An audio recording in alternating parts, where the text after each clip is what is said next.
welcome to Feed Dump on this, our brand new set. It's the set we use for other things too, but this is now my set, my house, my rules, I feel like I'm doing a wrestling promo. This is my house. This is my yard. Help me pick up my leaves. I'm sure that's what Roman Reigns says. Anyhow, welcome to Feed Dump. This week we're all dice. I'm a D6, like in that song. Joining me this week is a D4. Yes, the D4, also known as the Gamer Caltrop, the deadliest of all dice. And the percentile dice. Because just like the aforementioned dice, I'm often useless and forgotten about. No! A 47-year-old man from Lancashire, England, feared that he had cancer after he began having trouble breathing and coughing up blood and mucus. After one trip to emergency surgery later, his doctor found out it was not cancer. It was a 40-year-old Playmobil traffic cone he had somehow managed to inhale as a child. At first I thought this was going to be a happy ending, like in Wayne's World when they think he has mono, but it turns out he was just bored. But then that cliffhanger, that end, I'm horrified. I mean, the guy survived, so that's a pretty happy ending. I actually used to go to a daycare center where a kid actually unscrewed the screw from a pair of scissors and put it up his nose. I'm not telling you how this one ends. I mean, is it going to end with a Feed Dump story about an Edmonton man having a 20-year-old screw removed from his sinuses? Because that's an acceptable ending. It gives me one less story to find next week. Oh, hey man, how's it going? It's Ben. Yeah, oh, it's good to hear that you're not dead. Do you still have that thing, the screw stuck up your nose?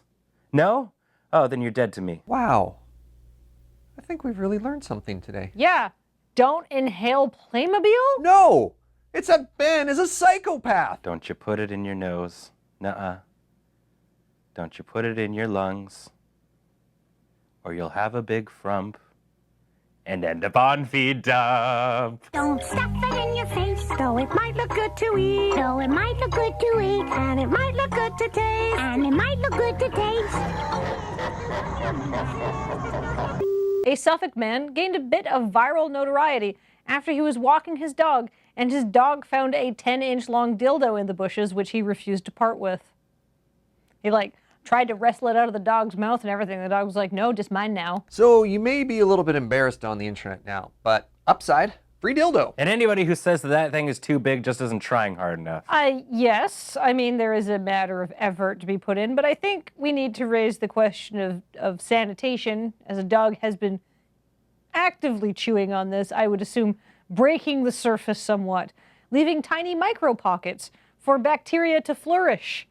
And you don't want to introduce that into your personal bodily ecosystem. That's why you're not supposed to use those jade dildos, because they got little pockets of because the crystal is not totally even. It's a concern to me. But Kathleen, everyone knows a dog's mouth is cleaner than a person's mouth. What's the problem? That's why Serge and I don't smooch anymore. What? No, the promise of romance from that ghost thing we did a few episodes back. No, that loving embrace is now also a ghost, like the titular character in the movie Ghost? Seriously, Ben? This is how you end it? On Feed Dump. Yeah, that'll happen when you compare my oral cavity to a dog's that's been nomming on a dildo all day. Well, love is dead. There you have it, folks. But if you are lonely now, Serge or anybody else, apparently the guy did get the dildo out of his dog's mouth and then threw it into a ditch. So you can still find it. It's out there if you're looking for love or a chew toy. Why not both? Are you guys reconciled now? It's complicated. An Indonesian man was arrested after he released a bag full of snakes into a courtroom after losing a property dispute. What do you expect? It's 2017. We need new ways to get out of awkward situations. Let's brainstorm. I'm fine to go down this brainstorming path together, but let's talk about the fact that this was an assault and not an escape. Also, smoke bombs. Hold on there, Serge. Nothing I have says that he physically threw the snakes at people. Maybe he opened a sack and then gently placed them on the floor. Or more likely, turned it upside down and kicked snakes at a lawyer.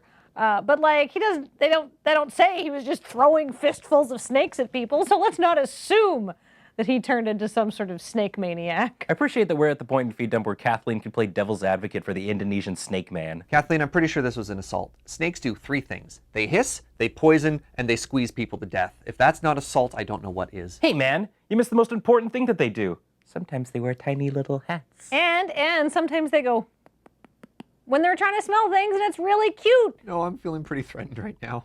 Serge, what the heck? Do not hit on Snake. Yeah, snakes are great. They eat bugs and mice and occasionally goats if they're extremely large snakes, but they're wonderful and gentle, mostly. Yeah, and sometimes they eat people too. Yeah, but sometimes people eat people, so... Yeah, and in this situation, I highly doubt some guy brought a man-eating snake into the courtroom. But if he did, that's one hell of a way to lawyer up. Or maybe lawyer in, as in lawyer in snake, huh? And on that thrilling note of legal advice, it's time to call this episode of Feed Up to a close. But remember, there may be better sources of news, but they don't have this shiny new set, and they don't have Ben and Serge. And more importantly, they don't have this hat, which I got from Eric at PAX. It is a crab hat. It matches my natural demeanor, orange and blue. Not crabby.